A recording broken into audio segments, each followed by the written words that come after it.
सर्वांना नमस्कार।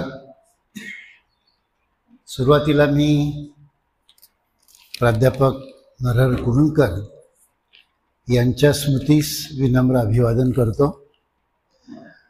ही व्याख्यानमाला भारतीय घटनेच्या अमृत महोत्सवाच्या निमित्ताने आपण योजलेली आहे। माझ्या माहितीप्रमाणे महाराष्ट्रात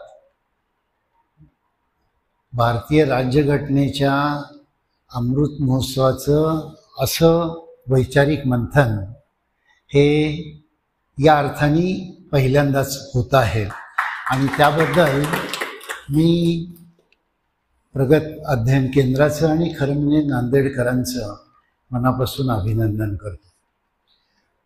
याला तुम्ही म्हणजे भारतीय राज्यघटनेला नरहर कुरुंदकर जोडलेले आहेत। याचा सरळ अर्थ असा होतो की घटनेची मूल्य व्यवस्था आणि कुरुंदकरांच्या लेखनातील मूल्य व्यवस्था याच्यामधलं साम्य तुमच्या लक्षात आलं आणि म्हणून तुम्ही ही व्याख्यानमाला योजलेली आहे। माझ्या पूर्वी खरं म्हणजे अत्यंत मोठमोठे लोक या व्याख्यानमालेत बोललेले आहेत, त्यामुळे त्याचा एक काय म्हणतो आपण दबाव माझ्या मनामध्ये आहे आणि दुसरा दबाव तुम्ही सर्वजण माझ्यासमोर आहात, तोही एक मोठा दबाव आहे। प्रगत अध्ययन केंद्राने सतत उपक्रम करून नांदेडला प्रगल्भ केलेली अशी माझी धारणा आहे की महाराष्ट्रामध्ये अशी अपवाद केंद्र आहेत की जिथे रोज काहीतरी घडतं आणि पांडे जोपर्यंत चळवळीत आहेत तोपर्यंत ही चळवळ अशीच चालू राहील अशी माझी श्रद्धा आहे। म्हणजे या चळवळीमागे त्यांची वळवळ आहे असं एक माझी विनम्र धारणा आहे। त्याबद्दल मी मनस्वी त्यांचं अभिनंदन करतो। कुणीतरी मागे लागायला लागतं विचार पुढे न्यायला आणि ते अत्यंत निष्ठेने हे करत आहेत अशी माझी धारणा आहे। याचा अर्थ श्यामल पत्की, विश्वास कुरुंदकर वगैरे काही करत नाही असा मात्र त्याचा अर्थ नाही की तुम लढो हम किल्ला संभालेंगे असं काहीतरी त्यांचा रोल असावा त्यामध्ये अशी माझी धारणा आहे। विवेकवाद आणि कुरुंदकर खरं म्हणजे या एकाच नाण्याच्या दोन बाजू आहेत अशी माझी श्रद्धा आहे। म्हणजे जर आपण असा प्रयत्न करायला लागलो की विवेकवाद स्वतंत्र आहे का आणि कुरुंदकरांचं साहित्य स्वतंत्र आहे का, तर असं फार अपवादाने सांगता येईल। त्यातही कुरुंदकरांची जी सगळी पुस्तकं आहेत किंवा सगळं लेखन आहे, त्यांची व्याख्यान आहेत, व्यक्तिशः मला स्वतःला असं वाटतं व्यक्ती म्हणून की मी कुरुंदकर ऐकत मोठा झालो आणि कुरुंदकर वाचत प्रगल्भ झालो अशी माझी स्वतःची धारणा आहे। मी किती लहानपणापासून कुरुंदकर ऐकला असं मी मगाशी उगीच आठवत होतो, तर 8वीपासून मी कुरुंदकर त्यांच्या मृत्यूपर्यंत 82पर्यंत ऐकलेला आहे। म्हणजे साधारणपणे 20 वर्ष मी कुरुंदकरांना कोल्हापुरात जेव्हा जेव्हा ते आले तेव्हा ते ऐकलेलं आहे। कुरुंदकरांना ऐकण्याच्या परी पण माझ्या वयपरत्वे बदललेले आहे की जेव्हा मी पहिल्यांदा कुरुंदकरांना ऐकलं तेव्हा 8वी-9वीला होतो आणि खांडेकरांनी ते खांडेकरांना भेटायला आले त्यांनी शाळेत आणलं होतं आणि मग खांडेकर नेहमी असं कोणी त्यांच्याकडे आलं की ते आमच्या वर्गात त्यांना घुसवायचे आणि मग ती मंडळी सगळी आमच्याशी कधी गप्पा मारायची, कधी शिकवायची, कधी काही व्याख्यान द्यायची वगैरे असं चालायचं। खांडेकरांनी व्यक्तिशः मला अत्यंत अल्पवयात वैचारिक प्रौढत्व दिलं अशी माझी धारणा आहे। आमची जी शाळा होती आंतरभारती विद्यालय नावाची खांडेकरांनी चालवलेली, ती समाजवाद, राष्ट्रसेवा दल अशा विचारांनी चालणारी श्रद्धा होती। खांडेकर असं म्हणायचे की आम्हाला देशासाठी जबाबदार नागरिक घडवायचे आहेत म्हणून आम्ही ही शाळा सुरू केलेली आहे। मग जबाबदार नागरिक घडवायचा तर जबाबदारीनं काही उपक्रम करायला लागतात तसे ते करायचे. त्यातला एक छोटा उपक्रम मी सांगतो की जो तुम्हाला सगळ्यांना आवडेल. की मी 11वीला असताना आमची पहिली बॅच त्या शाळेची आणि नवभारत वाचनमाला आमचं टेक्स्ट होतं. त्या टेक्स्टमध्ये ज्यांचे धडे, कविता, एकांकिका, निबंध असं काही काही होतं, त्या सगळ्या लेखकांना खांडेकरांनी एक पोस्टकार्ड जूनमध्ये टाकलं. ही गोष्ट आहे 66-67 की मी एक शाळा चालवलेली आहे. त्या शाळेची पहिली बॅच आता 11वीला पहिल्यांदा बसते आहे. SSCची पहिली बॅच आहे. तुम्ही वर्षभरात इकडे कधी येणं झालं तर आमच्या मुलांना तुमची धडा, कविता, एकांकी शिकवा. आणि असं वर्षभर आमच्या वर्गात लोक येत राहिले होते. म्हणजे एकदा गदी माडगुळकर आले आणि त्यांनी एक लाट फोडी वेगा आम्हाला शिकवलं. एकदा कुसुमाग्रज आले, त्यांनी कोलंबसाचं गर्वगीत शिकवलं. एकदा नाग गोरे आले, त्यांनी सोनेरी मुंगू शिकवला.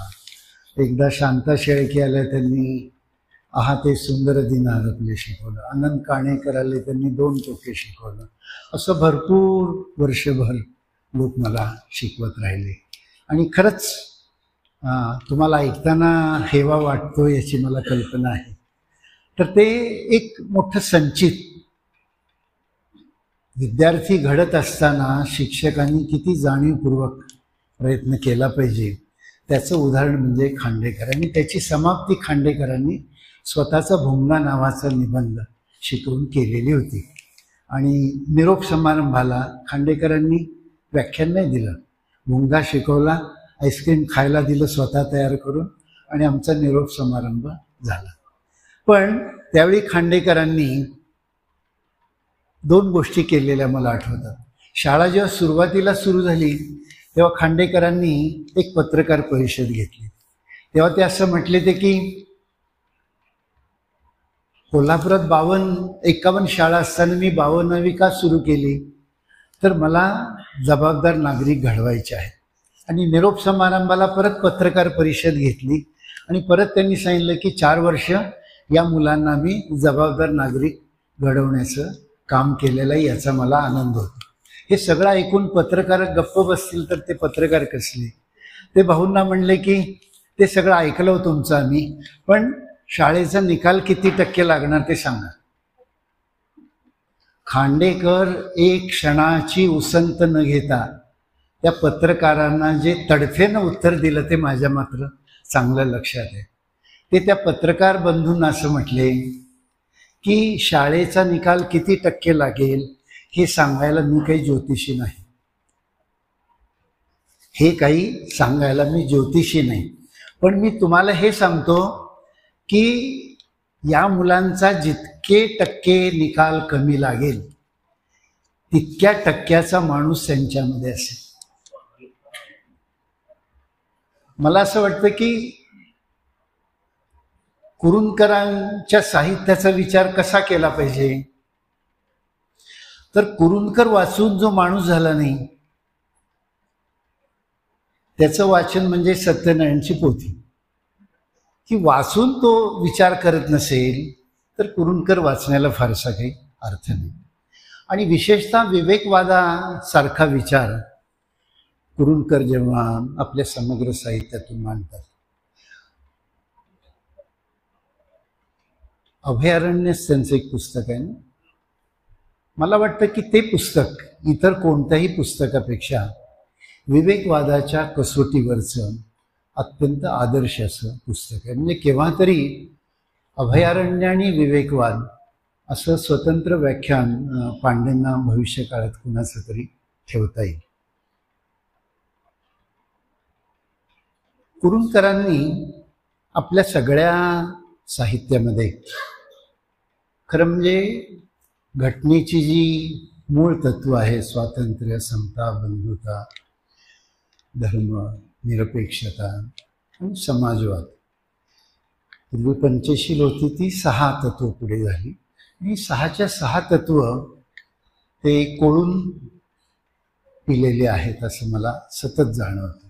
म्हणजे त्यांच्या सबकॉन्शियसमध्ये ही मूल्यव्यवस्था होती, म्हणूनच इतकं धारदार आणि विवेकी लेखन ते करू शकले अशी माझी धारणा आहे. विवेकवादाची सगळ्यात मोठी कसोटी अशी असते की विवेकवाद तुम्हाला रोज आणि जळी स्थळी काष्ठी पाषाणी तुम्हाला कारण विचारतो की तुम्ही असं म्हटलं तर त्याचं कारण काय, तुम्ही हे नाकारलं तर त्याचं कारण काय, तुम्ही स्वीकारलं तर त्याचं कारण काय.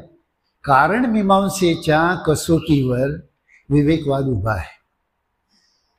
रॅशनलिझम जगामध्ये जो सुरू झाला त्याची एक साधारण पूर्वपीठिका अशी सांगितली जाते की रेनेसान्स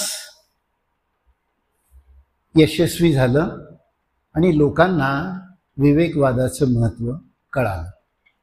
आपल्याकडे तत्त्वज्ञानाचे अनेक प्रवाह आहेत. त्यामधले मुख्य 2 प्रवाह मानले जातात. एक म्हणजे पाश्चात्य तत्त्वज्ञान आणि पौर्वात्य तत्त्वज्ञान. मी जेव्हा शास्त्रीजी वाचायला लागलो गेली 5 वर्ष, तेव्हा माझ्या असं लक्षात आलंय की पौर्वात्य आणि पाश्चात्य असं काही वेगळं तत्त्वज्ञान नाहीयेच.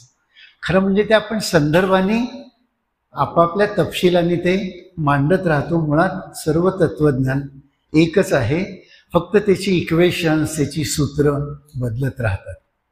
कोणत्याही तत्त्वज्ञानाचा मूळ सूर हे मानवी जीवन अत्यंत सुखपूर्ण व्हावं, नैतिक व्हावं आणि ते तर्कसंमत व्हावं अशा अंगानेच सगळं तत्त्वज्ञान तुम्हाला जात असताना दिसतं.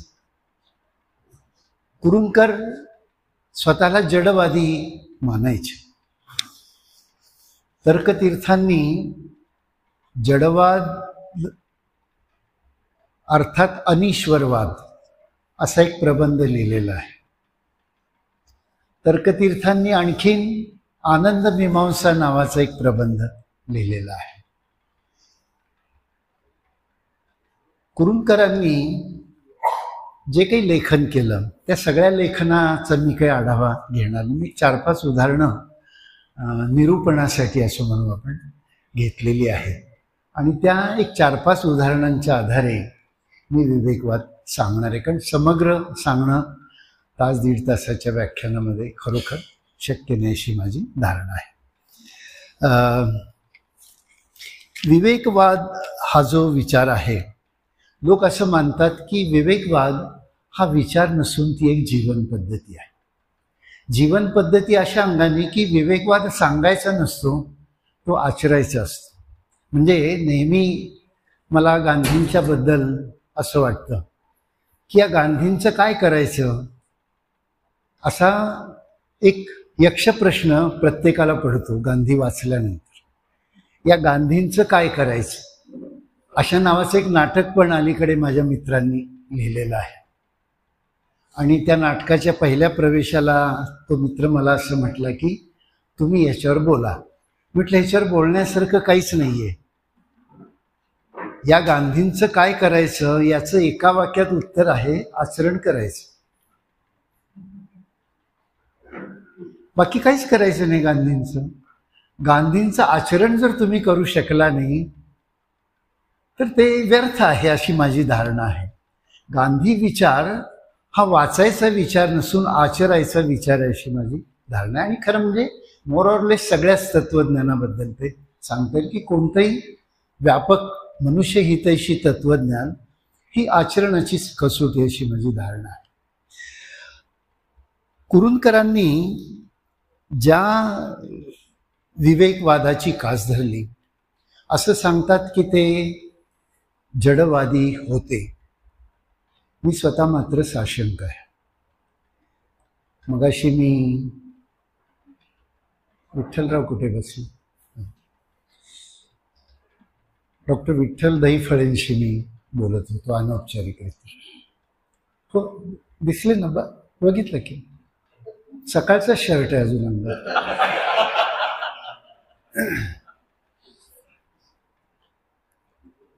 म्हणजे बहुरुप्यासारखं वेश वगैरे बदलून आले ना. तर त्यांच्याशी अनौपचारिक बोलताना मी असं म्हणत होतो की व्यक्ती आणि विचार अशी संगती लावून माणसाकडे बघायला लागलो तर मोठ्या गफलती निर्माण होतात. विचार विचार म्हणून पाहावा, व्यक्ती व्यक्ती म्हणून पाहावी. दोन्हींचं समन्वय करून मायक्रोस्कोपमधून माणसाला बघायला लागलात की मग तुम्हाला दोषच दोष दिसायला लागतात. माझं म्हणणं की विचार ही एक वेगळी पातळी आहे माणसाची, व्यवहार ही दुसरी पातळी आहे. सगळ्यांनाच महात्मा गांधी नाही होता येणार, आपण समजून घेतलं पाहिजे की करेज ऑफ कन्व्हिक्शन फार अपवाद लोकांच्यामध्ये असते. सर्वसामान्य माणसं जी असतात ती कितीही विद्वत जड असली आणि विद्वान असली तरी मातीचे पाय घेऊनच ती जन्मलेली असतात. त्यामुळे कुरूंकर गुरुजींच्या बद्दल असं कोण अन्वय लावायला लागला की त्यांचे विचार असे होते आणि त्यांचं आचरण असं होतं. म्हणजे एक उदाहरण म्हणून मी सांगतो फक्त की एस.एम. जोशींनी आपल्या मुलांची मुंज केली. एस.एम. जोशींनी आपल्या नातवाची मुंज केली आणि त्याच्यावर महाराष्ट्र टाइम्सने एक अग्रलेख त्या काळामध्ये लिहिलेला होता. आता कुणी मुंज केल्यानंतर अग्रलेख लिहायचं काही कारण नव्हतं, पण एस.एम. जोशींनी मुंज केल्यामुळे अग्रलेख लिहिला गेला. तसं एखादी गोष्ट कुरूंकर करतात तेव्हा तो चर्चेचा विषय होतो. कुरूंकर वादग्रस्त झाले, ते विचार आणि व्यवहाराच्या कधी कधी विसंगती त्यांच्या जीवनात दिसल्या आणि ते कधी कधी वादग्रस्त झाले. त्यांचे विचार पण अनेक वेळा वादग्रस्त झाले. म्हणजे विचार आणि कृती असाच नुसता अन्वय नाहीये. माणूस जेव्हा मोठा होतो आणि खरं म्हणजे लोकांच्या डोक्यावर बसायला लागतो तेव्हा लोक मायक्रोस्कोपमधून त्याच्याकडे बघायला लागतात, अशी माझी धारणा. सर्वसामान्य माणसाकडे माणूस काही असा बघत नाही जसा कुरूंकरांच्याकडे बघतो. अख्खा महाराष्ट्र कुरूंकरांच्याकडे, तर्कतीर्थांच्याकडे, आगरकरांच्याकडे मायक्रोस्कोपिक व्ह्यूनीच बघत राहतो. हे त्यांचं माझ्या दृष्टीने सर्वात मोठेपण आहे. म्हणजे ज्याला आपण म्हणतो कॉग्निजन्स घेणं आणि जगणं, ही जी परी आहे ही कुरूंकरांनी आपल्या जीवनामध्ये कमावली. ती त्यांच्या व्यासंगाने, विद्वत्तेने आणि तर्कानेच कमावली अशी माझी श्रद्धा आहे. विवेकवादाचा विचार करत असताना आणखीन एक मला असं लक्षात येतं की विवेकवाद मला जास्त समजला खरं म्हणजे दोन व्यक्तींच्यामुळे. एक डॉक्टर नरेंद्र दाभोळकर आणि दुसरं कॉम्रेड पानसरे. या दोघांच्या बरोबर साधारणपणे 98 ते हे दोघं त्यांची हत्या होईपर्यंत या दोघांच्या खांद्याला खांदा लावून मी काम केलेलं आहे. काम करत असताना त्यांच्या जीवनातल्या विवेकवादाची मला जी ओळख झाली ती वैचारिक विवेकवादापेक्षा मोठी होती. म्हणजे नरेंद्र दाभोळकर हे अंधश्रद्धा निर्मूलनाचं काम करायचे. मी नुकताच त्या अंधश्रद्धा निर्मूलनमध्ये काम करायला लागलो होतो. तर मी त्यांना असं म्हणायचो की तुम्ही देवधर्माबद्दल डायरेक्ट का बोलत नाही? तर ते म्हणले भारताची अजून तयारी व्हायची आहे, भारताची अजून मानसिक तयारी व्हायची आहे. आपल्याला नवा विचार फुकतच गळी उतरवायला पाहिजे. आणि मग ते सांगायचे की भारत हा परंपरेने हिंदू धर्मनिष्ठ व्यवस्थेमध्ये जन्माला आला. जसं कुरूंकर सांगायचे की काँग्रेस ही हिंदुत्ववाद्यांची व्यापक संघटना आहे, असं कुरूंकरांनी वारंवार सांगितलेलं आहे. याचा अर्थ काय आहे? काँग्रेस मुळात उभी कशावर आहे तर भारतीय संस्कृती परंपरेवर उभी आहे. म्हणजे काँग्रेस मुसलमानांचा अनुनय करते असा जो काँग्रेसवर आरोप केला जातो तो खरं म्हणजे वास्तवदर्शी नाही. तुम्हाला भारत म्हणून जेव्हा देशाचा विचार करायचा आहे तेव्हा मुस्लिमांशिवाय भारताचा विचारच करता येणार. कारण भारताचं जे टेक्स्चर आहे, भारताची जी वीण आहे ती बहुधर्मीय, बहुदेशीय, बहुवांशिक, बहुजातीय अशी ती वीण आहे. त्यामुळे तुम्हाला बायफर्केट करून भारताचा विचार म्हणजे हिंदू आमचे आणि मुसलमान परके वगैरे असा विचार करून भारताचा विचार करता येणार नाही. एक छान चित्र अलीकडच्या काळात मी पाहतो की तिरंगा झेंडा आहे आणि तो चाळणीतून खाली गाळून पडतो आणि तो एका रंगात खाली येतो, असं एक चित्र दाखवलं जातं. तो रंग मी तुम्हाला सांगत नाही. सध्याचा रंग येतो, चाळणीतून खाली पडताना सध्याचा रंग येतो, असं ते एक चित्र आहे.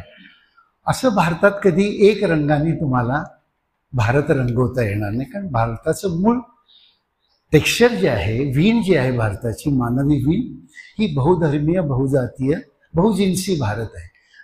India is a heterogeneous country, असं त्याचं सरळ सामाजिक वर्णन आहे. आणि नुसतं हेट्रोजिनियस नाही, भारतामध्ये जितक्या विचारधारा आहेत, म्हणजे गाईच्या पोटामध्ये 33 कोटी देव आहे, गाईच्या पोटामध्ये 33 कोटी देव आहे, हे वाक्य वर्तमानात सांगायचं झालं तर गाईच्या पोटात 145 कोटी देव आहेत आणि माणसं आहेत.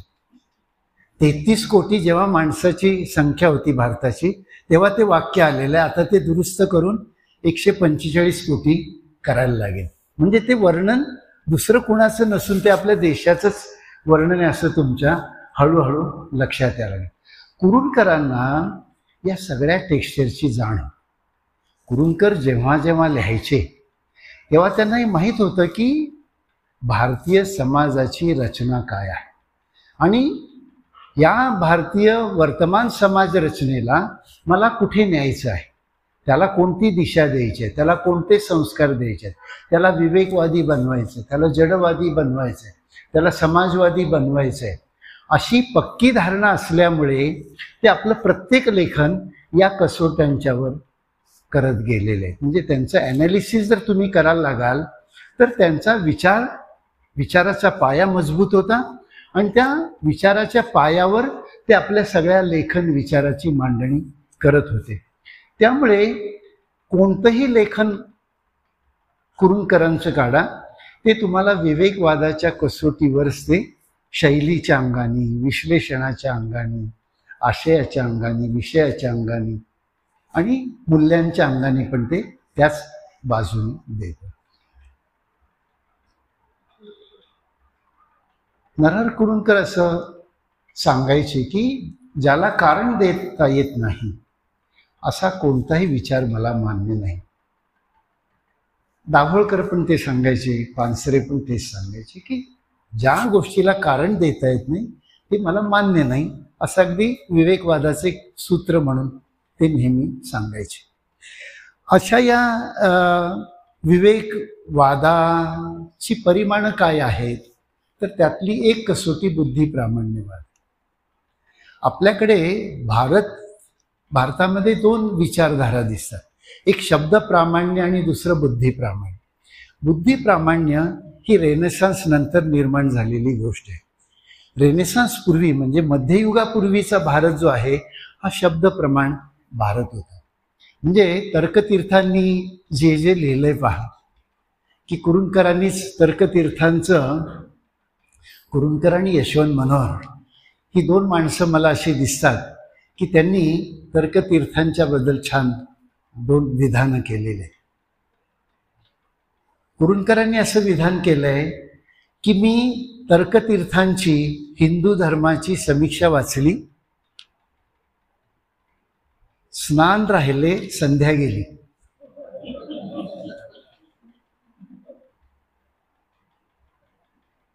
माझ्यात असलेल्या हिंदू धर्म संस्कारामधलं काय गेलं, तर माझ्यातलं कर्मकांड गेलं आणि परिपाठ राहिला, असं त्याचा दुसरा अर्थ.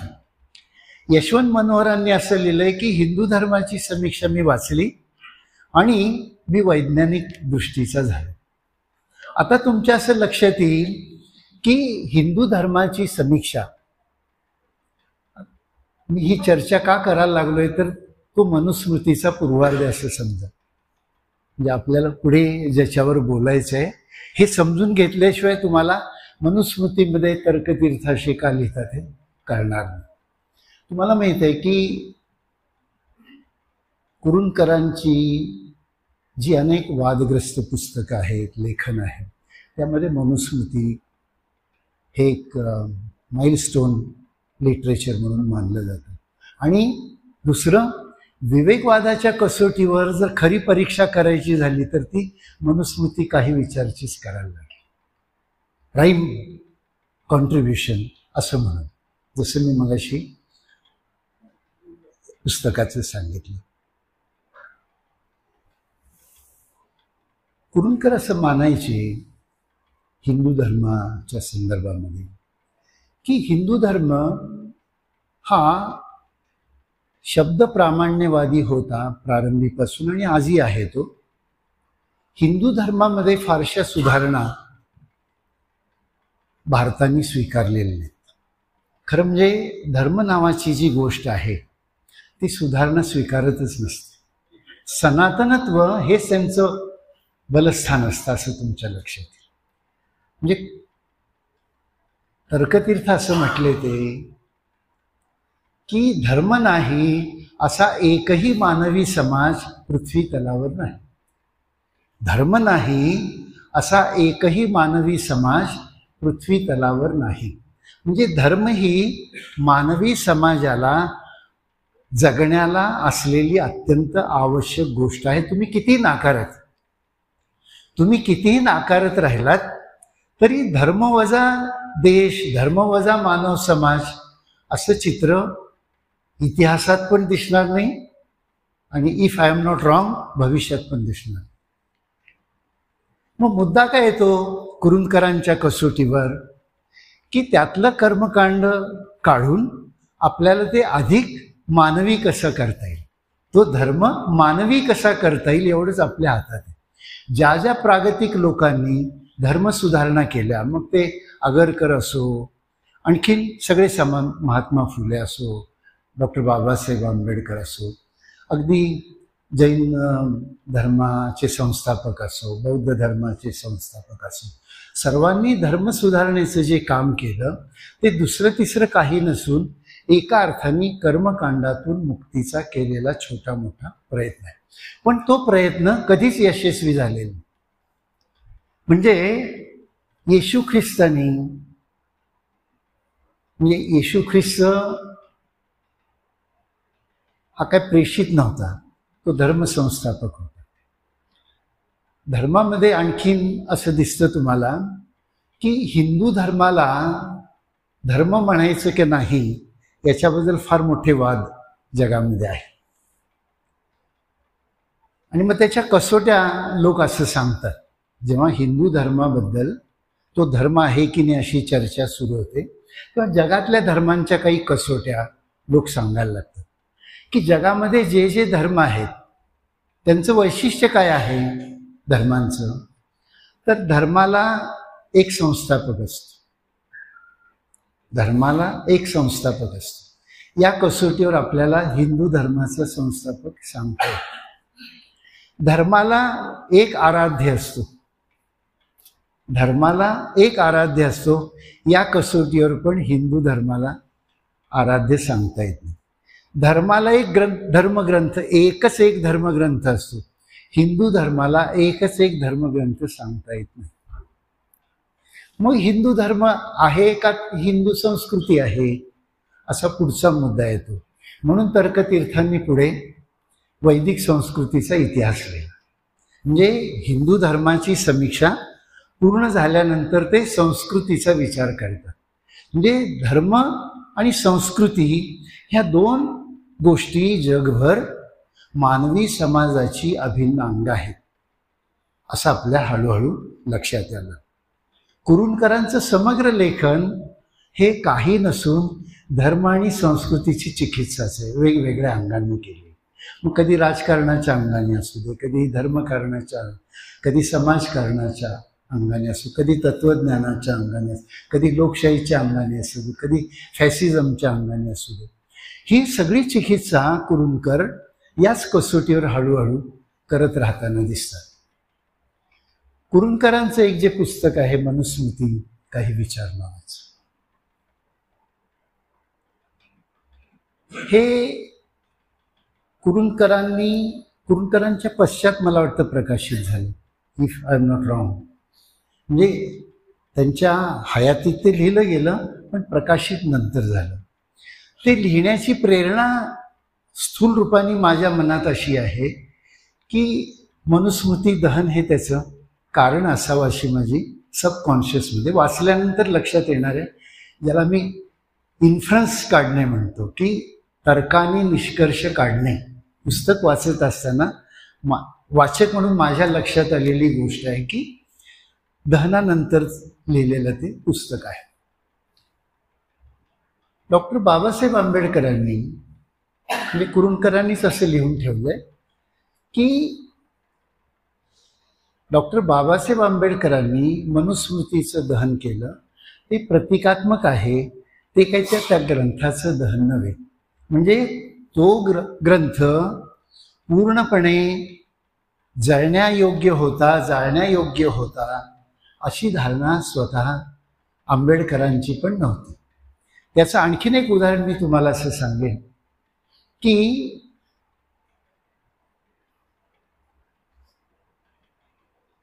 महाडला मनुस्मृतीचं माझ्या माहितीप्रमाणे 1927ला दहन झालं.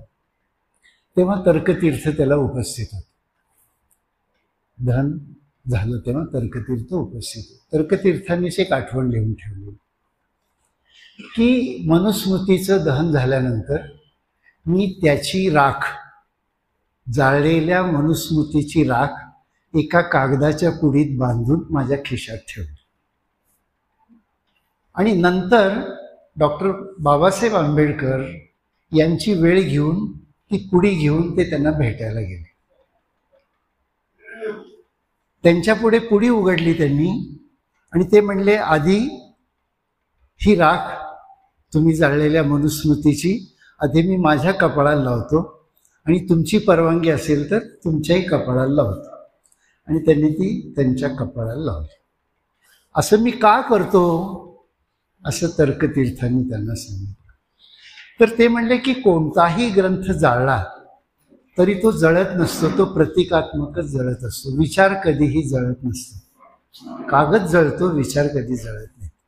आणि पुढे ते असं म्हटले बाबासाहेबांना की तुम्ही मनुस्मृती पूर्ण वाचलीत का? तर बाबासाहेब म्हटले मी मनुस्मृती जी वाचलेली आहे ती इंग्लिश कॉमेंट्री त्याची वाचलेली आहे, मूळ मनुस्मृती मी काही वाचलेली नाही. तर्कतीर्थच असल्यामुळे ते असं म्हणले की त्याची सगळी संस्करणं मी वाचलेली आहे. मनुस्मृतीची जितकी उपलब्ध संस्करणं आहेत म्हणजे पोथ्या बिथ्या मी वाचलेल्या आहेत. आणि वाचून माझी अशी धारणा आहे की त्यात सगळंच काही जाळण्यायोग्य नाही. आणि मी तुमच्याशी सहमत आहे की तुम्ही ज्या विचारांनी जाळली त्या विचाराशी मात्र मी सहमत आहे. म्हणजे वर्णाश्रम विरोध, स्त्रियांच्यावरचे अत्याचार वगैरे याच्याशी मी अत्यंत सहमत असलेला मनुष्य. आता आपल्या असं लक्षात येईल की मनुस्मृती काही विचार या पुस्तकामध्ये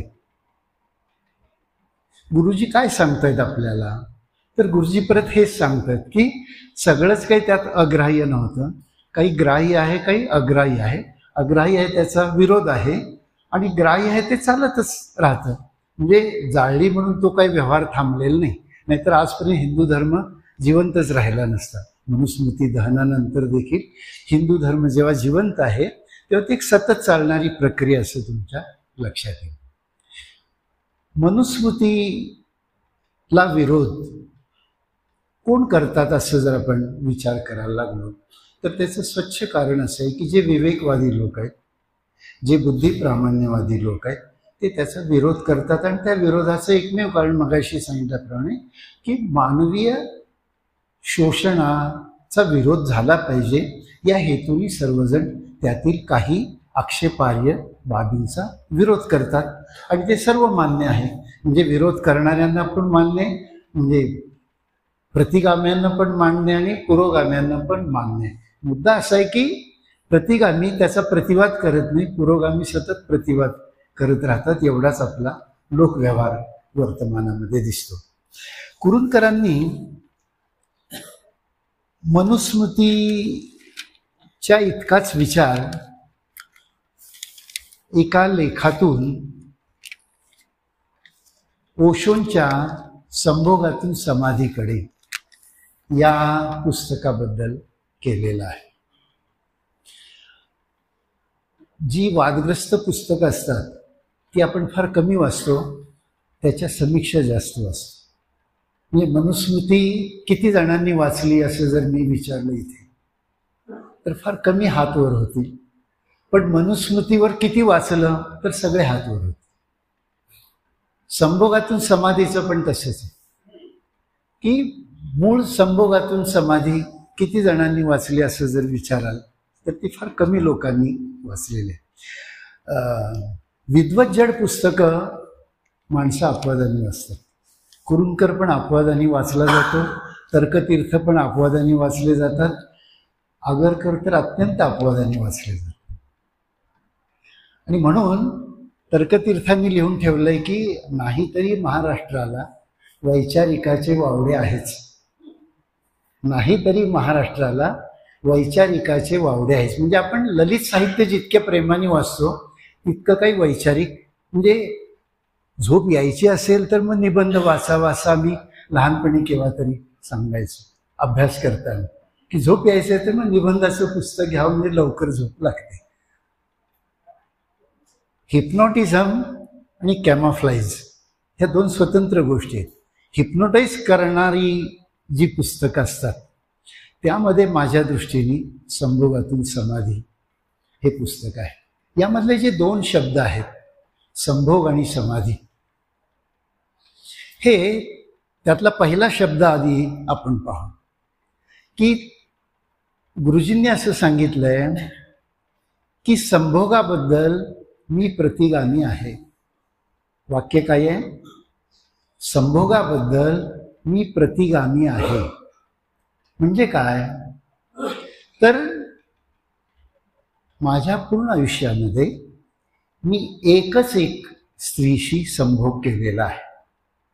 माझ्या मनामध्ये दुसरी स्त्री कधीच आली नाही, मनामध्ये पण आली नाही आणि जीवनामध्ये पण आली नाही. मनामध्ये आली नाही वगैरे ह्याच्याबद्दल मी साशंक आहे.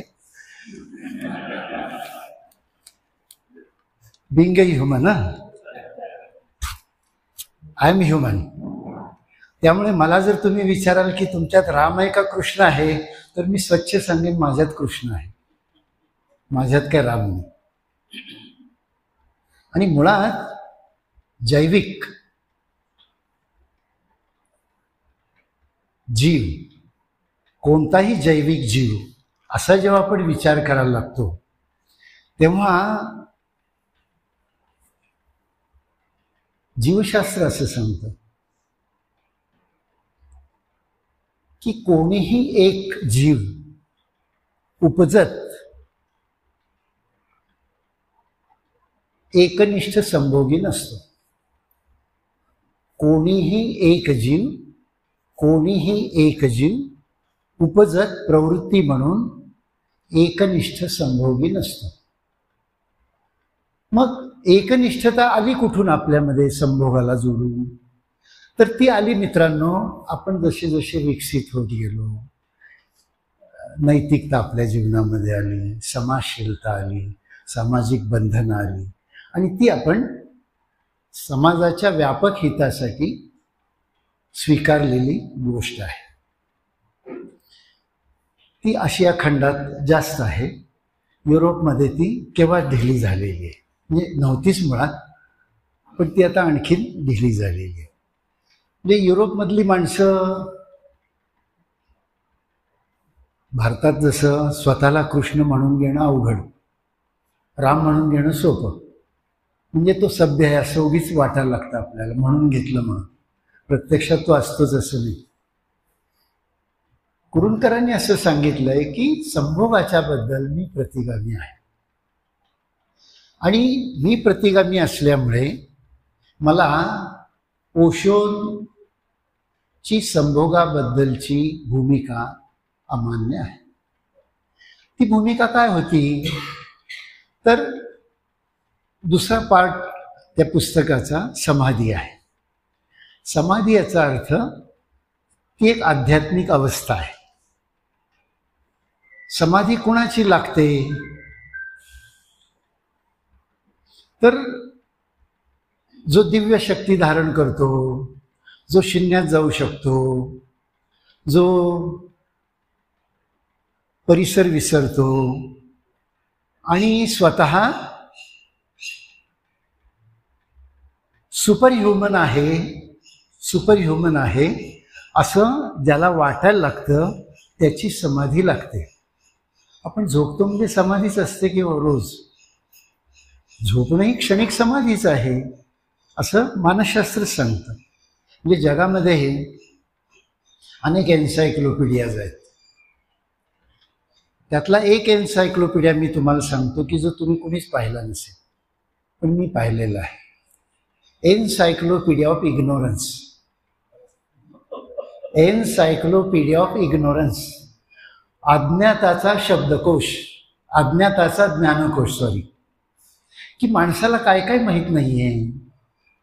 तर अजून झोपेबद्दल आपल्याला फार माहिती नाहीये, स्वप्नांच्या बद्दल अजून आपल्याला फार माहिती नाहीये, आपल्याला पाताळाची फार कमी माहिती आहे, अवकाशाच्या पलीकडची आपल्याला फार कमी माहिती आहे.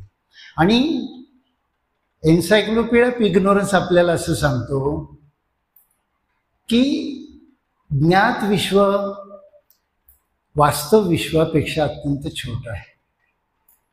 ज्ञात विश्व वास्तव विश्वाचा एक छोटा अंश आहे. म्हणजे अज्ञानाचं साम्राज्य मोठं आहे जगामध्ये आणि ते अजून माणसाला मिळालेलं नाही. त्यामुळे आपण सगळे सुशिक्षित वगैरे म्हणतो ते अत्यंत मर्यादित अर्थाने आपला सुशिक्षितपणा आहे. किंवा अलीकडे मला असं, मी खांडेकर वाचला समग्र, समग्र दाभोळकर वाचला, समग्र पानसरे वाचला, समग्र गुरुजी तर मी अनेक वेळा वाचलेत समग्र. आणि मग समग्र वाचायला लागला की तुमच्या असं लक्षात येतं की अरे हे अपूर्णच आहे. हे सगळं लिहिलेलं असलं तरी अपूर्णच आहे. अपूर्णत्वाची जाणीव ही ज्ञानी माणसाचं पहिलं लक्षण आहे. तुमच्या अपूर्णत्वाची जाणीव तुम्हाला असणं हे तुमच्या ज्ञानी होण्याचं पहिलं लक्षण मानलं जातं. कुरूंकर ज्ञानी का आहेत?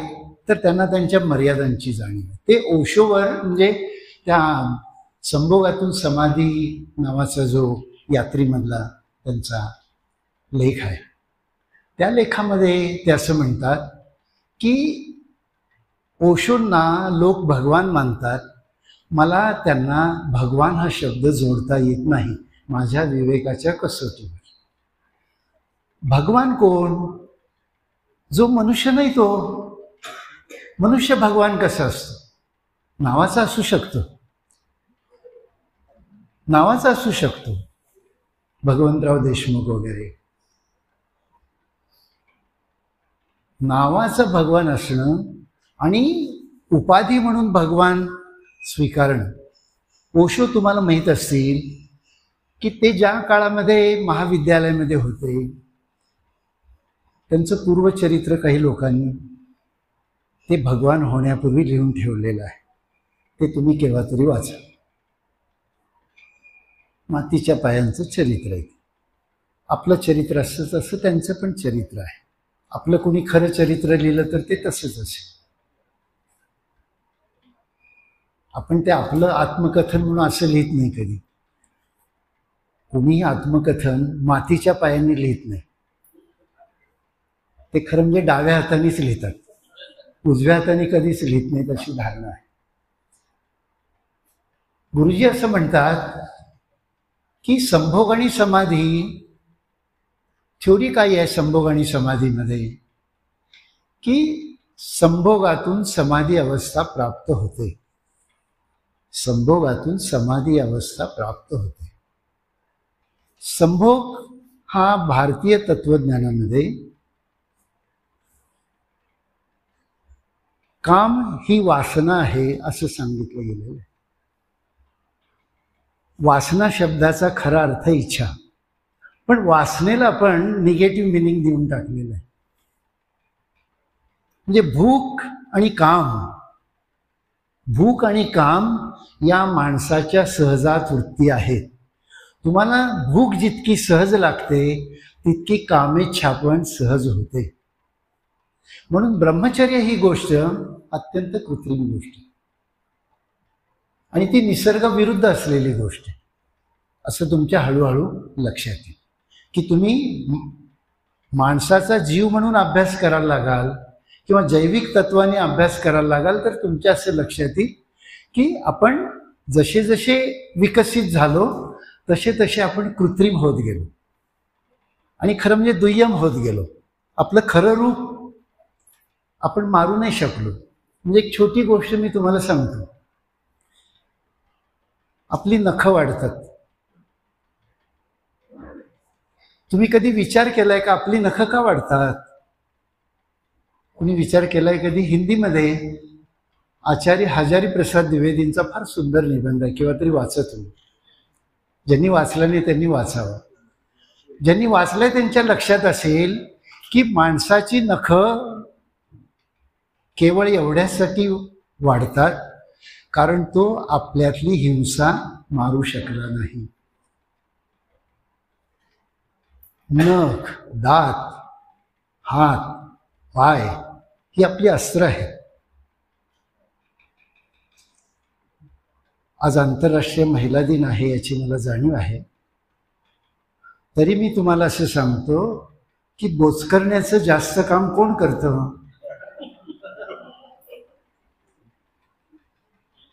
म्हणजे नखांचा जास्त वापर आणि नख जास्त कोण पॉलिश ठेवतात असं पण तुम्ही पाहाल की स्त्रीचं नखावर जितकं प्रेम आहे तितकं पुरुषाचं असत नाही अशी माझी धारणा.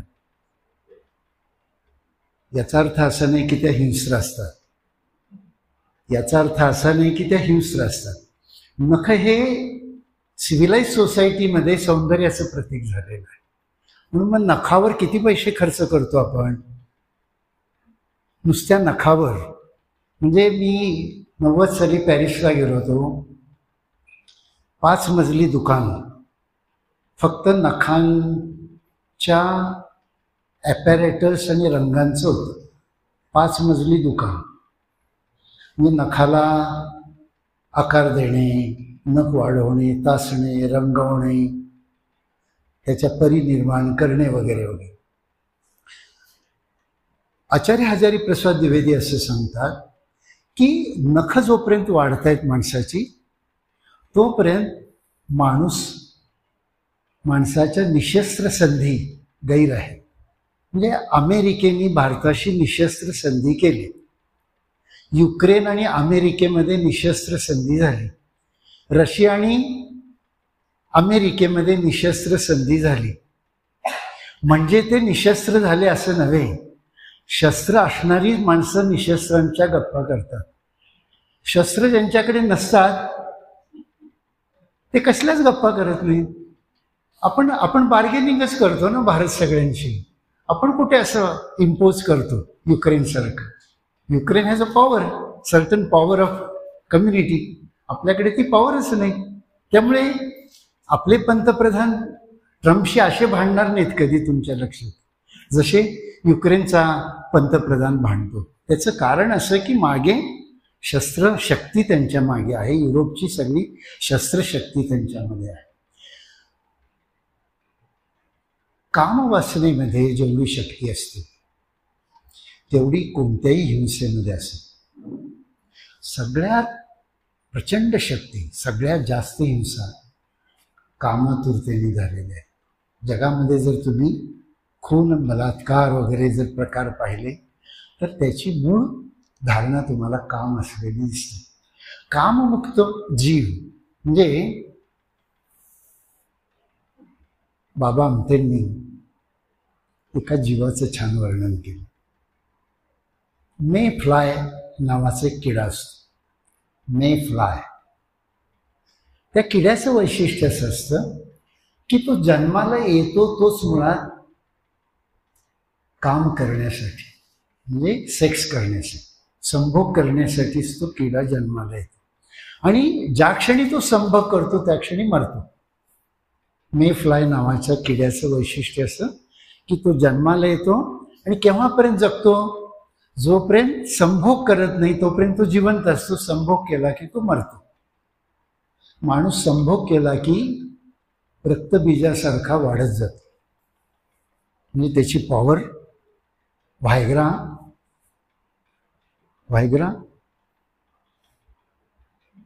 एक स्टिरॉइड आहे सेक्स वाढवणारं.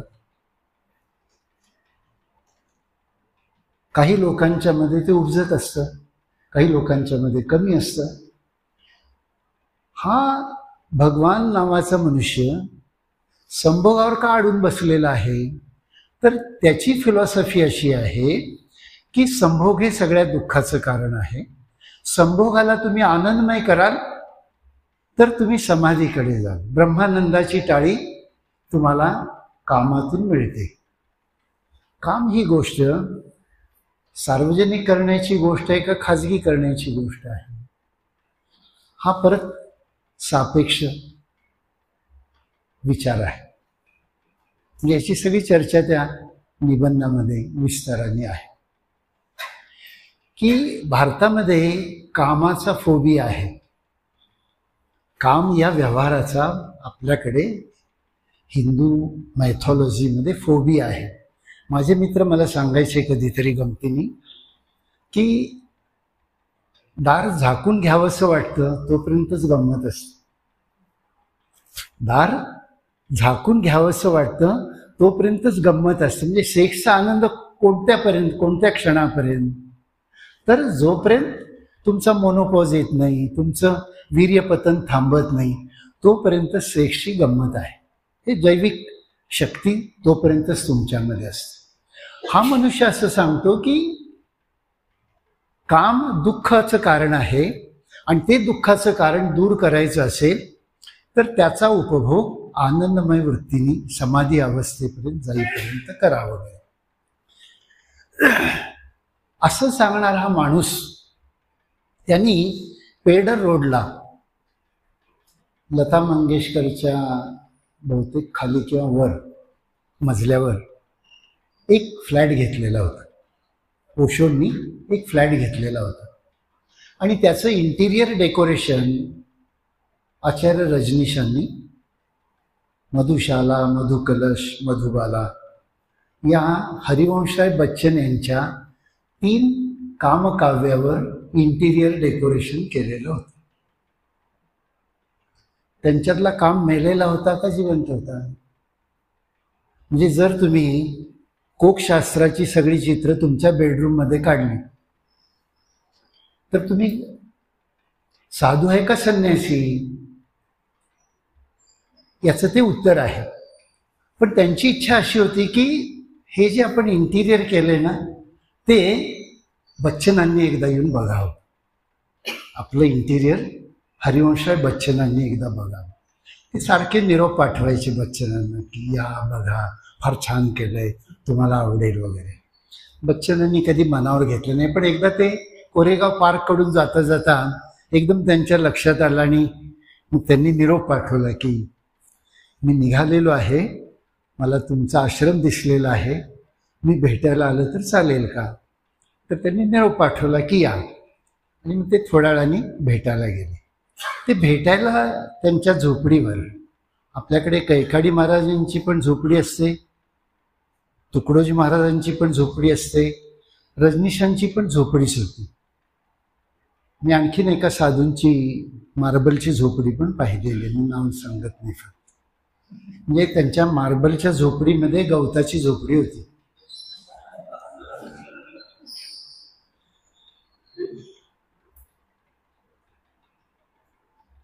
बच्चन गेले भेटायला त्यांच्या झोपडीत. झोपडीवर एक वाक्य होतं,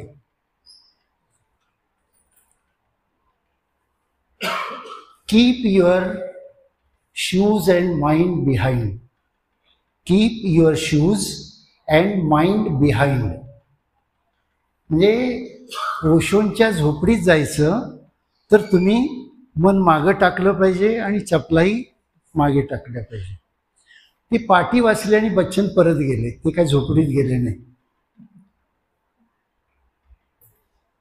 विचारायला लागले, अरे तुम्ही येणार होता ना, काय झालं? तो मैंने तख्ती पढ़ी और मैं वापस आ गया। वो तख्ती पढ़ी और वापस आ गया। मेरे पास जूते उतारने की कला है, मन उतारने की अभी तक नहीं है। भगवान नावाची व्यवस्था मन उतारने की कला आहे, की तुम्ही मन गहाण ठेवूनच साधूंच्याकडे जायचं असतं. संतांच्याकडे म्हणत नाही मी.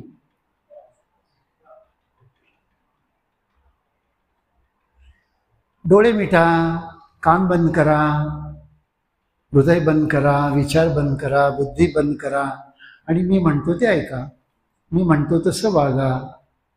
म्हणजे मग संप्रदाय सुरू झाला. अंधश्रद्धा, अंधानुकरण ही अवतारवादाचा पाया असतो.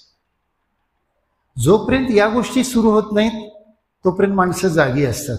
एकदा तुम्ही बुद्धी गहाण ठेवली की मग ते सांगेल ते तुम्ही करायला लागतात. म्हणजे एकेका बुवांच्या मागे हजारो लोक लागतात आणि ती सामान्य माणसं असतात आणि आपण कधी कधी त्यांचा उपहास करतो, शिकलेली माणसं.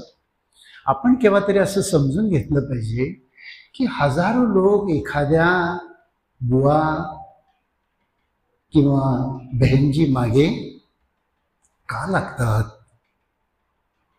जगणं असह्य माणसाचं, सर्वसामान्य माणसाचं जगणं जेव्हा असह्य होतं तेव्हा माणूस त्या पंथाला लागतो. कुरुंदकर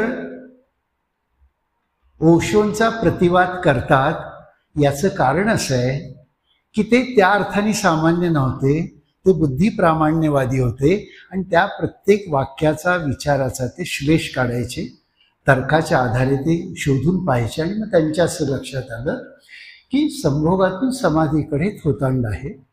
आणि मग ते त्याचं सगळं विश्लेषण त्या सगळ्या पूर्ण लेखांमध्ये तुम्हाला असलेलं दिसेल. हे सगळं विश्लेषण परत मी तुम्हाला सांगेन की विवेकाच्याच कसोटीवर ते रजनीशांचं भगवान होणं नाकारतात, मनुस्मृतीचं वैयर्थ नाकारतात.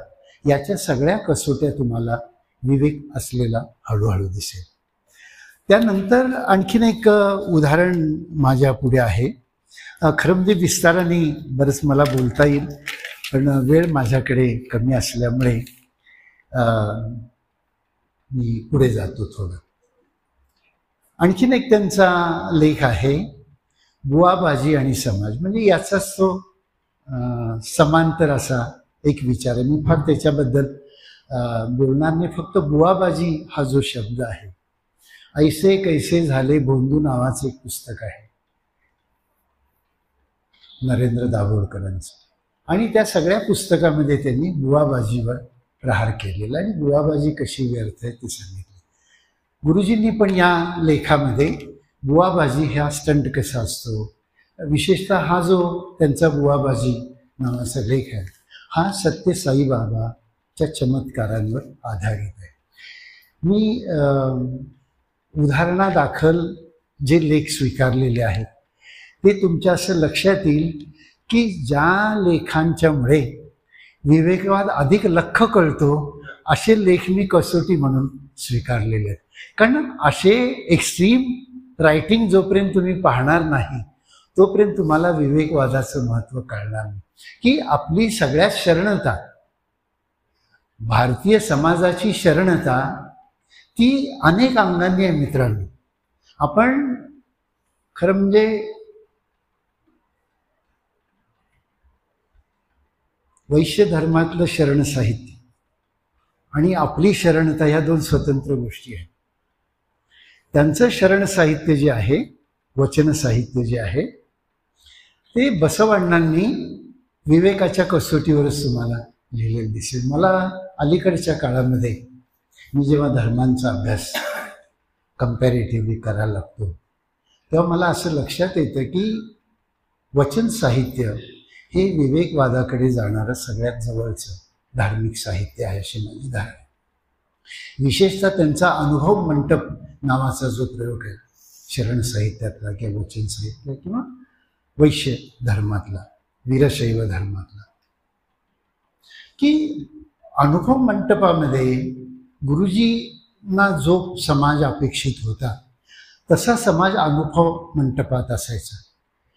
बसवेश्वरांचा अनुभव मंडप हा जाती धर्म निरपेक्ष होता, की सर्व जाती धर्माचे लोक त्यांच्या म्हणजे त्याला आपण काय म्हणू, सत्संगाला यायचे. सत्संग हा शब्द आणखी चांगला आहे, मला आवडणारा शब्द आहे. फक्त त्या सत्संगात सत्संग असतोच असे नाही, एवढाच मुद्दा त्यातला आहे. शब्दातला सत्संग व्यवहारात असतच नाही हे मात्र खरं आहे. सत्संग बियास बघा आणि बरेच सत्संग, आणि मी सत्संग पण फार पाहिलेत. तुमच्या दुर्दैवाने मी पंढरपुरात जन्मल्यामुळे लहानपणापासून मी सत्संगातच आहे. म्हणजे माझ्या इतका सत्संग तुम्हाला नक्कीच जडलेला नाही. पंढरपूरच्या वाळवंटावर माझं आयुष्य, आणि 75 उन्हाळे पावसाळे मी पंढरपूरच्या वाळवंटात, आणि किती आषाढी कार्तिकी मी पाहिलेले आहे. मला असं दिसतं की भागवत संप्रदाय आणि बुवाबाजी याच्यामध्ये जमीन अस्मानाचं अंतर, की वारकरी सश्रद्ध असतात. वारकरी सश्रद्ध असतात. तुम्ही असं पाहिलं असेल की वारकरी, त्यांचं दुसरं नाव आहे माळकरी. वारकऱ्यांचं दुसरं नाव आहे माळकरी. ते तुळशी माळ गळ्यामध्ये घालतात. तुळशी माळ घालतात म्हणजे काय करतात, काय काय सोडतात ते मी सांगत नाही. आपण जे जे धरतो ते ते सोडतात. आपण जे जे धरून ठेवतो ते सगळं ते सोडतात. मग तो वारकरी झाला. म्हणजे वारकरी हा निस्संग होतो. वारकरी हा खरं म्हणजे प्रवृत्तीमुक्त होतो, आणि तो निरपेक्ष जीवन जगायला लागतो. म्हणून मग तो एकमेकाच्या पाया पडतो. आपण असे कुठे एकमेकाच्या पाया पडतो? आपण असेच. किती मोठा मनुष्य आला, आपण असेच. कारण सोहम, कोहमचा शोध आपल्याला लागलेला नाही, सोहमचा शोध लागलेला आहे. आपल्या हिंदू धर्मतत्वज्ञानामध्ये कोहम सांगितलंय का सोहम सांगितलंय असं जर तुम्ही मला विचाराल, सांगितलंय कोहम, पण आचरलाय सोहम. म्हणजे तो मीच आहे. मी कोण आहे असा प्रश्न कधी माणसाला पडत नाही. बुवाबाजीमध्ये मी कोण आहे असा प्रश्नच असतो. तूच आहे माझ्या जीवनाचा शिल्पकार. बुवाबाजीचं एक प्रिन्सिपल असतं, तूच आहे माझ्या जीवनाचा शिल्पकार. Surrender, total surrender. Total surrender झाल्याशिवाय तुम्हाला संप्रदायामध्ये सामील होता येत नाही. संप्रदाय आणि पंथ यामध्ये फरक आहे.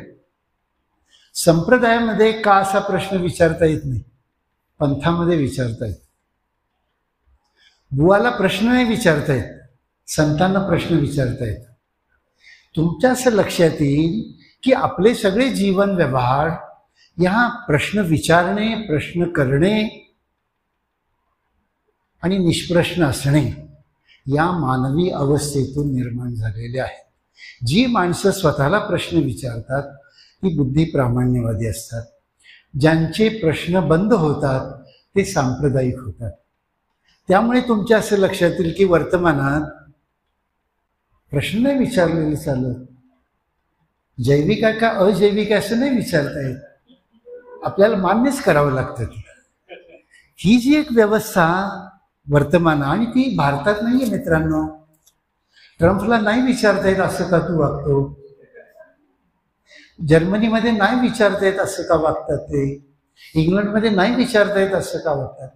सगळं जग एका अर्थाने मित्रांनो विवेकमुक्त झालेलं आहे हळूहळू. आपल्या पुढचं आव्हान केवळ कुरुंदकरांचं साहित्य नाही. आपल्या पुढचं आव्हान मानवी समाज अविवेकी होतो हे आहे. विवेकवादावर कुरुंदकरांचं साहित्य आणि भारतीय संविधानाच्या संदर्भात कुरुंदकरांचं साहित्य असा जेव्हा तुम्ही विचार करायला लागता तेव्हा तुम्हाला निष्प्रश्नच वर्तमानात व्हावं लागतं. आणि जेव्हा जेव्हा निष्प्रश्न अवस्था समाजाची येते तेव्हा परत अशा व्याख्यान मला चालू ठेवावं लागतं. अशा व्याख्यान मला जोपर्यंत चालू राहणार नाही तोपर्यंत मनुष्य जागा राहणार नाही अशी माझी श्रद्धा आहे. म्हणजे मलाच तुम्ही जागा केलं परत एकदा. म्हणजे थँक्स टू विठ्ठल दहीफळे की त्यांनी परत एकदा मला कुरूंकर अंतर्मुखून वाचायला शिकवलं. मी आणखीन एक तुम्हाला सांगणार आहे की ज्याच्याबद्दल कुरूंकरांना फार मोठी टीका सहन करायला लागलेली होती. मी सगळे वादग्रस्तच मुद्दे घेतलेले आहेत बरं का.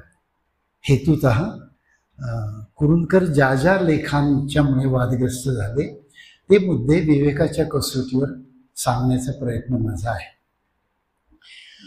त्यांचं एक पुस्तक आहे छायाप्रकाश नावाचं, आणि त्या छायाप्रकाशमध्ये म्हणजे तो पूर्ण ग्रंथ जो आहे हा खरं म्हणजे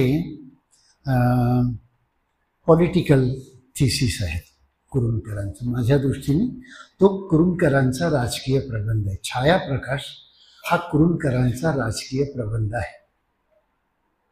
त्याला आणीबाणीची पार्श्वभूमी आहे. त्या पुस्तकाला आणीबाणीची पार्श्वभूमी आहे.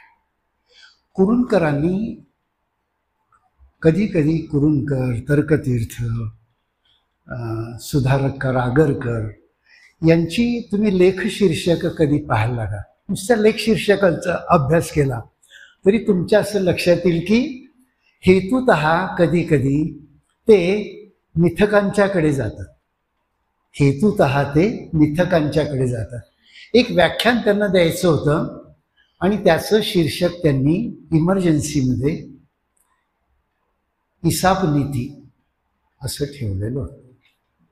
इमर्जन्सीमध्ये त्यांना व्याख्यान द्यायचं होतं आणि दहीफळेंनी त्यांना असं विचारलं होतं की कोणत्या विषयावर बोलायला आवडेल. ते म्हणले मी इसाप नीतीवर बोलतो. तर त्यांना कळेना किंवा इसाप नीतीवर कसं बोलणार. मग त्यांनी खुलासा केला की मी इसाप नीती कुठली सांगणार आहे, मी इसाप नीती कुठली सांगणार आहे. आणि मग ते व्याख्यान रद्द करण्यात आलं. ते जे व्याख्यान देणार होते ते व्याख्यान रद्द करण्यात आलं. डॉक्टर बाबासाहेब आंबेडकर कराचीला जाणार होते आणि असंच एक व्याख्यान त्यांनी लिहून पाठवलेलं होतं.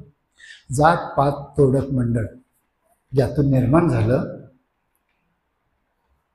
त्या विषयावर ते कराचीला जाऊन व्याख्यान करणार होते. संयोजकांनी संमती दिलेली होती, पण स्क्रिप्ट बघितल्यानंतर ते व्याख्यान त्यांनी रद्द केलं.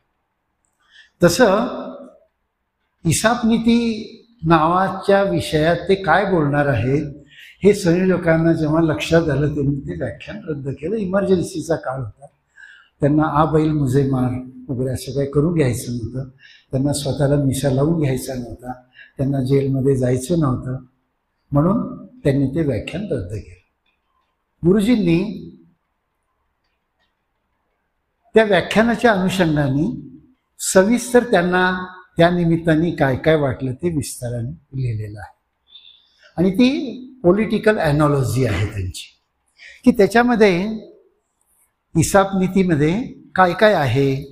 त्यात फॅसिझम आहे, त्यात लोकशाही आहे, त्यात कम्युनिझम आहे, त्यात संपूर्ण क्रांती आहे. फक्त माझ्या मनातला प्रश्न वर्तमानात असा आहे की त्यांनी नवमानवतावाद का लिहिला नाही. त्यात तो लिहिला असता तर या पुस्तकाला पूर्णत्व आलं असतं. तो नसल्यामुळे हे पुस्तक, हा प्रबंध माझ्या दृष्टीने अपूर्ण आहे अशी माझी व्यक्तिगत धारणा आहे. तुम्ही असं लक्षात घ्याल की जगामध्ये जिथे जिथे वेगवेगळ्या शाह्या निर्माण झाल्या, लोकशाही, हुकुमशाही, राजेशाही, मार्क्सशाही वगैरे अनेक प्रकारच्या वादांच्यावर राज्यव्यवस्था निर्माण झाली. या राज्यव्यवस्थांची व्यवच्छेदक लक्षणं काय दिसतात तुम्हाला? तर मुळात आपल्या सगळ्या सत्ता, सर्व सत्तेचा प्रारंभ तुम्हाला माहीत असेल की मुळात ईश्वरी सत्तेने झालेला आहे. आपलं प्राचीन साहित्य जर तुम्ही काढून बघाल तर त्याचा नायक हा ईश्वर आहे. मग ईश्वराची जागा राजाने घेतली मग राजावरच्या कथा लिहायला लागले.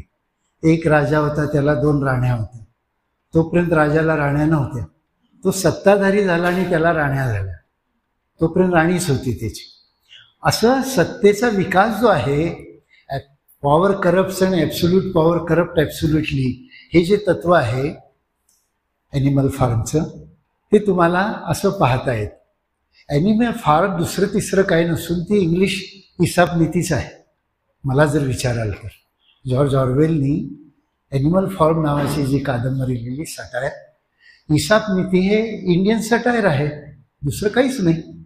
कोल्ह्याला द्राक्ष आंबट, हे नुसतं द्राक्ष आंबट आहे एवढं नाही आहे, त्याच्या पलीकडे भरपूर आंबटपणा त्यात भरलेला आहे. म्हणून हिसाबनीती जास्त बोध. एखादं साहित्य जितकं जास्त तुम्हाला सांगतं, एखादं साहित्य लिहिण्यापेक्षा जास्त आशय व्यक्त करतं, ते श्रेष्ठ साहित्य. गुरुजींची वाक्य, एक एक वाक्य, म्हणजे मी संभोगाबद्दल प्रतिगामी आहे एवढं एक वाक्य एका महाग्रंथाचा विषय आहे माझ्या दृष्टीने, की तुम्हाला त्याचा इतक्या अंगाने विचार करावा लागतो की तुम्ही त्या वाक्यावरच थांबता, पुढे जाऊ शकत नाही. अशी गुरुजींची थांबवणारी वाक्य जागोजागी भेटतात. गुरुजी मला मोठे का वाटतात, तर ते थांबवतात वाचतात. मला तरी थांबवतात. मला गुरुजींना ओलांडून जाता येत नाही. गुरुजी जोपर्यंत आकळत नाही तोपर्यंत पुढे जाता येत नाही. ही लेखनाची फार मोठी श्रेष्ठ अशी पर्याय ती गुरुजींच्या लेखन शैलीमध्ये मला दिसते. मी तुम्हाला असं सांगत होतो की हिसाबनीतीच्या माध्यमातून ते फॅसिझम सांगू इच्छित होतो. आता फॅसिझम ही जी संकल्पना आहे, पुढे त्यांनी मार्क्सवाद लिहिलेला आहे. तुमच्या असं लक्षात येईल की मार्क्सवाद कुणी स्थापन केला, त्याची थ्योरी मांडली कार्ल मार्क्सने, पण प्रत्यक्षात कुणी आणला? Lenin, Mussolini, Gorbachev, Putin, Jinping वगैरे बऱ्याच लोकांनी. म्हणजे थ्योरी एक आणि त्यांचे व्यवहार अनेक. म्हणजे एक मार्क्सवाद चीनमधला वेगळा आहे, रशियामधला वेगळा आहे, हंगेरीमध्ये वेगळा होता, चेकोस्लोवाकियामध्ये वेगळा होता. लोकशाही पण अमेरिकेमध्ये एक आहे, भारतामध्ये एक आहे, इंग्लंडमध्ये एक आहे. कोणत्याही शाही किंवा कोणत्याही राजव्यवस्था किंवा राजसत्तेची स्वतःची अशी परिमाणं असतात. गुरुजी असं सांगू इच्छितात या प्रबंधामध्ये की no ism is ideal, no ism is ideal. कोणतंही तत्वज्ञान हे अंतिम नाही. तुम्ही छायाप्रकाश वाचत गेलात, या शीर्षकातच ते आहे. लाईट अँड शॅडो, फोटोग्राफर आहेत ना, हे काय करतात माहिती आहे का तुम्हाला? यांना सगळ्यात जास्त काय दिसतं माहिती आहे का? प्रकाश नाही दिसत, सावली दिसते. आपल्याला प्रकाश दिसतो. बरोबर आहे का मी म्हणतो ते तुमचा फोटो काढताना सावली पडणार नाही तुमच्या चेहऱ्यावर याची काळजी घेतं. लख्ख प्रकाश जोपर्यंत चेहऱ्यावर पडत नाही तोपर्यंत ते क्लिक दाबत नाही.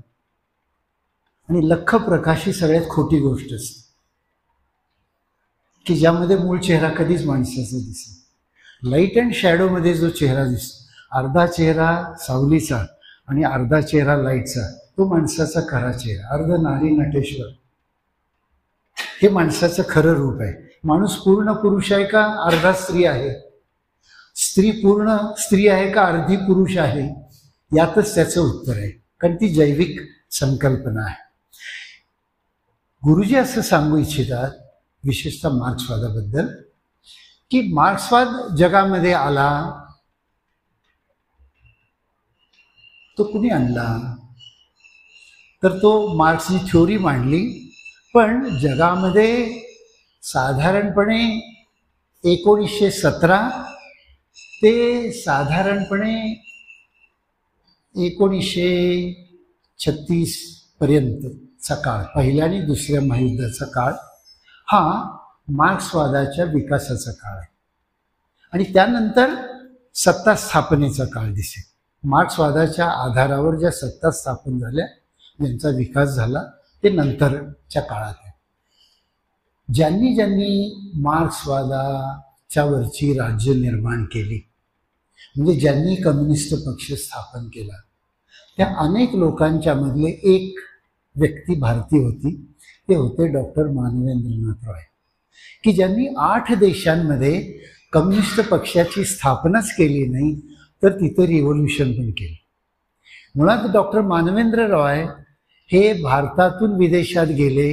ते भारतात सशस्त्र क्रांती करण्यासाठी शस्त्र आणायला गेलेला मनुष्य शस्त्र आणू शकला नाही. त्यामुळे भारतात सशस्त्र क्रांती झाली नाही. संपूर्ण क्रांती मात्र झाली नंतर. भारतात सशस्त्र क्रांती होऊ शकत नाही, हा निष्कर्ष 8 देशामध्ये सशस्त्र क्रांती करणाऱ्या मानवेंद्र रॉयांचा आहे. डॉक्टर मानवेंद्र रॉय यांनी चीनमध्ये क्रांती केली, रशियामध्ये केली, मेक्सिकोमध्ये केली, अमेरिकेमध्ये केली, जर्मनीमध्ये केली. आणि रशियामध्ये विशेषतः सेकंड इंटरनॅशनल आणि थर्ड इंटरनॅशनलमध्ये त्यांच्या असं लक्षात आलं की अरे, आपण मार्क्सवादी सत्ता कशासाठी स्थापन केली ती, तर शोषणमुक्तीसाठी. आपण ज्या सत्ता स्थापन केल्या त्या पूर्वीच्यापेक्षा जास्त शोषण करायला लागल्या. तुमच्या असं लक्षात येईल आजही, परवाचं चीनचं एक वाक्य आहे, किंवा तरी समजून घ्या तुम्ही. माझी अशी धारणा आहे, वर्तमानामध्ये सगळ्यात देश जास्त कळतो चीनला. वर्तमानामध्ये सगळ्यात जास्त राष्ट्रवाद कळतो चीनला. की परवा चीनचं असं वाक्य आहे की माणसाचा विकास अर्धी भाकरी कमी मिळेपर्यंतच होतो. माणसाचा विकास भुकेपेक्षा अर्धी भाकरी कमी मिळेपर्यंतच होतो. पोट भरलं की क्रांती थांबते. पोट भरलं की तत्वज्ञान मरतं. पोट भरलं की बुद्धी चालायची बंद होते. म्हणजे मलाच असं स्वतःला आठवतं बरं का. मी तुमचं नाही चरित्र सांगत, मी माझं चरित्र सांगतो. की मी जेव्हा कोणी नव्हतो तेव्हा मार्क्सवादी होतो. आणि सर्व झालं तेव्हा मी गांधीवादी झालो. म्हणजे माझं पोट भरलं आणि मी गांधीवादी झालो. जेव्हा मी काही नव्हतो, भूक होती, तेव्हा मी मार्क्सवादी होतो. भूक असल्याशिवाय मार्क्सवाद होता येत. मुठी आवडल्या जात नाहीत. भुकेने मूठ आवडली जाते, सशक्तपणे मूठ आवडता येत नाही. गुरुजी असं सांगतायत की मार्क्सवादाचा पराभव कशात आहे, तर मार्क्सवादाचा पराभव व्यक्ती स्वातंत्र्याच्या अपहरणात आहे. व्यक्ती स्वातंत्र्याचं अपहरण झालं म्हणजे संपलं, आणि मार्क्सवाद संपला. मानवेंद्र रॉयांनी पण सांगितलंय, मानवेंद्र रॉय तिकडं सगळं जगात अपयश घेऊन भारतात 1930ला आले. आणि ते परत आले, ते इथे क्रांती करायची म्हणूनच आले. इथे आल्यानंतर त्यांनी एक पक्ष स्थापन केला, रॅडिकल डेमोक्रेटिक पार्टी. पण उद्देश सशस्त्र क्रांती करणे. नाव डेमोक्रेटिक, पण सशस्त्र क्रांती करण्याचा उद्देश. त्यांच्या असं लक्षात आलं, बरं कोण कोण होते त्यांच्याबरोबर, मानवेंद्र रॉयांच्या बरोबर महाराष्ट्रातले अत्यंत दिग्गज मंडळी होती. त्यांचे फॉलोअर्स यशवंतराव चव्हाण, तर्कतीर्थ लक्ष्मणशास्त्री जोशी, प्राध्यापक अभि शहा, प्राध्यापक गोवर्धनदास पारीख, गोविंद तळवलकर, मी जर नाव विसरत नसेल तर बरोबर. रॅडिकल डेमोक्रेटिक पार्टी ही सगळी बुद्धी प्रामाण्यवादी उच्च शिक्षित वर्गांची पार्टी होती. त्यांनी इलेक्शन लढवल्या, 3 इलेक्शन लढवल्या, एकही उमेदवार निवडून आला नाही. पक्ष जे जे हारतात त्यांनी विचार केला पाहिजे, आपण का हारतो. वर्तमानातले इलेक्शन आपण का हारलो. असा केव्हा तरी विचार केला पाहिजे. ती वर्तमान इलेक्शन महाराष्ट्राची, महाराष्ट्राने चारित्र्य हरवलं त्यामुळे विजय झाला, अशी माझी धारणा आहे. मोठं विधान आहे. आपण चारित्र्य हरवलं, आपण विचार हरवला आपला आणि मतदान केलं. म्हणजे मला माहित नाही तुमच्यापैकी किती बसलेल्यांनी नोटा बटन दाबलं. मी दाबलेलं आणि मी दाबले म्हणजे मी नोटाच बटन दाबतो कळायला लागल्यापासून. बटन आल्यापासून पूर्वी सोय नव्हती, पण जसं बटन आलं तसं मी नोटा बटन दाबतो. कारण माझा विवेक मला सांगतो यातला कोणी उमेदवार योग्य नाही. आणि कधीतरी मी ज्याला मत देतो तो निवडूनच येत नाही. आणखीन माझ्या मताचं आणखीन एक वैशिष्ट्य असतं. ही विवेकाची कसोटी की तुम्हाला व्यवस्था नाकारता आली पाहिजे. साहित्यकार आणि विचारक हे नेहमी सत्ताधाऱ्यांच्या विरोधीच असले पाहिजे. जोपर्यंत विचारक सत्तेच्या विरोधी असतो तोपर्यंतच सत्व जिवंत असतं. जेव्हा सत्तेचे, तुम्ही गलियारेमध्ये, हिंदीमध्ये छान निबंध आहे विष्णू प्रभाकर, सत्ता के गलियारे में, आपले सगळे बुद्धिजीवी सत्तेच्या वळसणीला जातात आणि मग ते काय बुद्धिजीवी राहतात की नाही त्यांचं त्यांना नाही. जी माणसं सत्तेच्या पासून दूर राहतात त्यांचाच विवेक शिल्लक राहतो. विवेक शिल्लक राहायचं असेल तर सत्तामुक्त तुम्हाला राहता आलं पाहिजे. गुरुजींनी मार्क्सवादाच्या संदर्भात हे सांगितलेलं आहे. पुढे संपूर्ण क्रांतीचा विचार आहे. संपूर्ण क्रांती पण यशस्वी झाली, पण माझ्या दृष्टीने मी त्यांचा एकेकाळी संपूर्ण क्रांतीचा स्वयंसेवकच होतो. म्हणजे त्यावेळी प्रभात वाटलेला आहे मी, मला चांगलं आठवतं. त्यावेळी मी अनेक भूमिगतांना आश्रय दिलेला आहे. मला मिसा लागत होता हे मला आठवतं. फक्त मी तरुण असल्यामुळे आणि आमचे कलेक्टर चांगले असल्यामुळे, म्हणजे सुजान कलेक्टर असल्यामुळे मला मिसा लागला नहीं. एक बार मुझे बुलाया कलेक्टर साहब ने और बताए, जवानों बेटे ऐसा गलत क्यों करते हो, छोड़ दो. मुझे बताओ छोड़ दोगे ना तो इसको भी छोड़ दो. पण मी सोडलेलं नाही बरं का, त्यांना म्हटलं पण मी सोडलं नाही. माणसाला धरून ठेवता आला पाहिजे, विचार व्यवहार धरून ठेवता आला पाहिजे. गुरुजी असं सांगतात की फॅसिझम, मार्क्सिझम, संपूर्ण क्रांती लोकांनी जनरेट्याने यशस्वी केली. जनता है सिंहासन खाली करो, दिनकरांचं वाक्य आहे की सिंहासन खाली झालं, पण खाली सिंहासनावर कोण बसलं, तर तिथे अतिरिक्त बुद्धिवादी आपण बसवल्यामुळे, अतिरिक्त बुद्धिवादी म्हणजे त्यांनी तत्वानीच एकमेकाचे गळे कापले. फार तत्व राजकारणामध्ये चालत नाही. राजकारणामध्ये व्यवहारच चालतो. त्याचं उदाहरण वर्तमान राजकारण. राजकारण हे व्यवहारावर उभं असतं. याचं सुंदर उदाहरण वर्तमान इतकं तुम्हाला दुसरीकडे दिसणार. आपण केव्हा तरी लोकशाहीच्या संदर्भात समजून घेतलं पाहिजे. म्हणजे गुरुजी हा प्रबंध मांडतात त्याची एक सुसंगती अशी आहे की सगळे वाद विचार प्रवाह बदलत जातात, पण मूळ पिंड, सत्तेचा जो मूळ पिंड आहे तो न बदलल्यामुळे सत्ता नेहमी अयशस्वी होत राहते. आणि म्हणून मानवेंद्र रॉयसारखा मनुष्य शेवटी असं सांगतो की तुम्हाला सत्तेशिवाय समाज बदलता आला पाहिजे. तुम्हाला सत्तेशिवाय समाज बदलता आला पाहिजे आणि त्याचं माध्यम आहे नवमानवतावाद. नवमानवतावाद म्हणजे काय, तर नवमानवतावाद म्हणजे जो विज्ञान निष्ठेवर उभा आहे, जो विवेकवादावर उभा आहे, जो लोकतांत्रिक व्यवस्था लोकप्रतिनिधींच्या मार्फत नाकारतो. नवमानवतावादामध्ये एक थ्योरी अशी आहे की निवडून दिलेल्या लोकप्रतिनिधींचे एक पिरॅमिड आहे नवमानवतावादामध्ये. ते काय आहे की आपली तुम्ही कोकणात कधी गेलाय की नाही मला माहित नाही. कोकणामध्ये वरची पाखाडी आणि खालची पाखाडी असा एक शब्द आहे. म्हणजे वरची गल्ली आणि खालची गल्ली, वरचा रस्ता आणि खालचा रस्ता. आपण किती भयंकर लोक आहोत. We Indian, we Indian.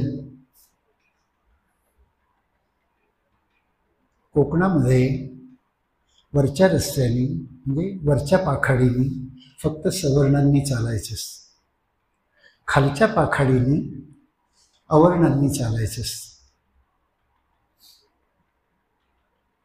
Dhondo Keshav Karve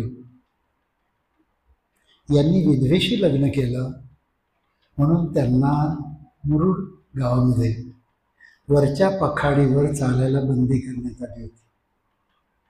विधवेशी लग्न केलं म्हणून त्यांना बहिष्कृत मानण्यात आलं. खालच्या पाखाडीने जायचं. नुसतं खालच्या पाखाडीने नाही, त्यांना भारतरत्न मिळाल्यानंतर त्यांच्या गावाने त्यांचा सत्कार केला.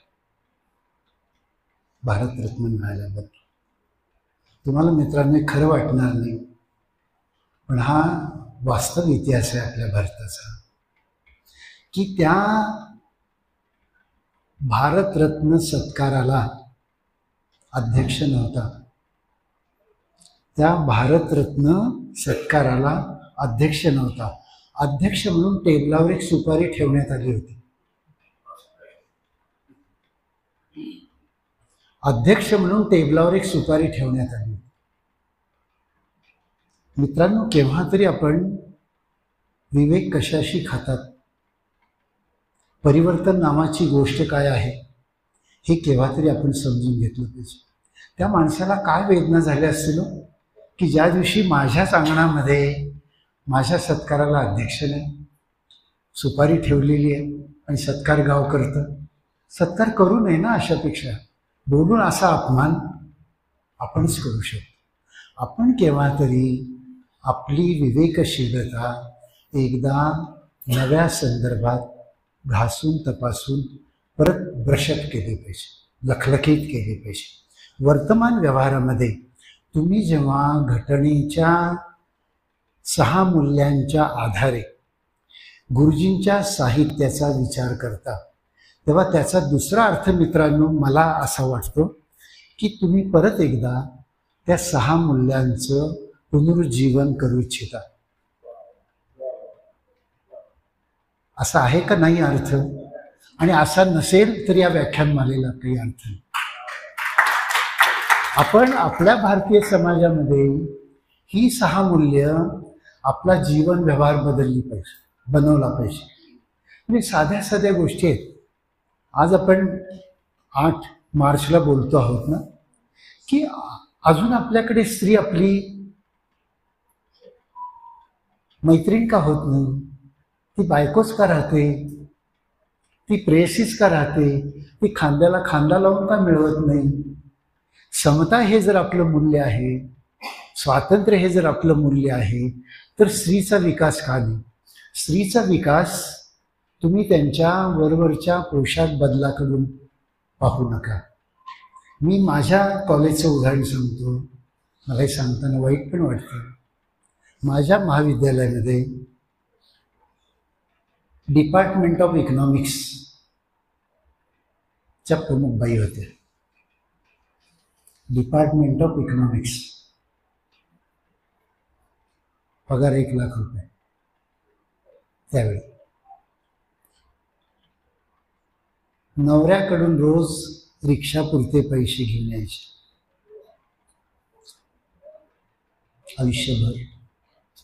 आयुष्यभर आपण केव्हा तरी समजून घेतलं पाहिजे.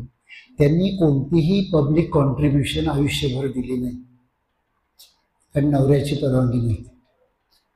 त्यांनी आयुष्यभर चेकवर सह्या केल्या नाही, कारण नवऱ्याची परवानगी नव्हती. पासवर्ड नवऱ्याकडे, म्हणजे चेकबुक नवऱ्याकडे. आपण म्हणजे खांडेकरांनी नवी स्त्री नावा एक अपूर्ण कादंबरी लिहिलेली, ते 62 वगैरे. खांडेकरांचं एक वाक्य आहे छान, की भारतातली सुशिक्षित स्त्री नवी स्त्री झाली असं मी केव्हा म्हणेन?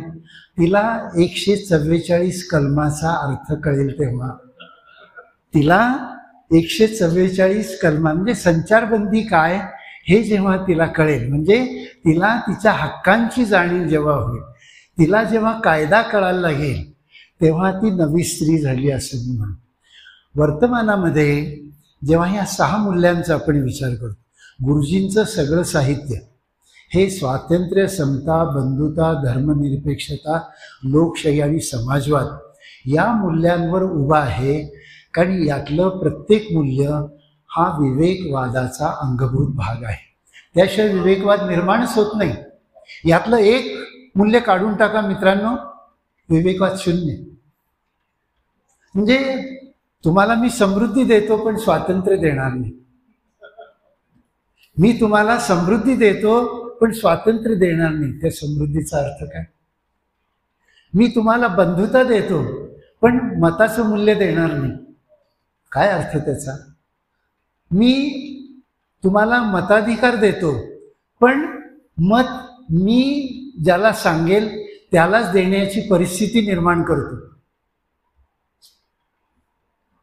केव्हा तरी आपण घटनेच्या मूल्यांचे अर्थ वर्तमानामध्ये कसे पेरले जातात आणि ते कसे असतात याचा अभ्यास करणं म्हणजे कुरूंकरांच्या डोक्याने भारताचा विचार करणं, कुरूंकरांच्या विचारांनी भारताचा विचार करणं, वर्तमानाचा विचार करणं. ही काय सत्यनारायणची पूजा घातली ती का गेली 8 दिवस?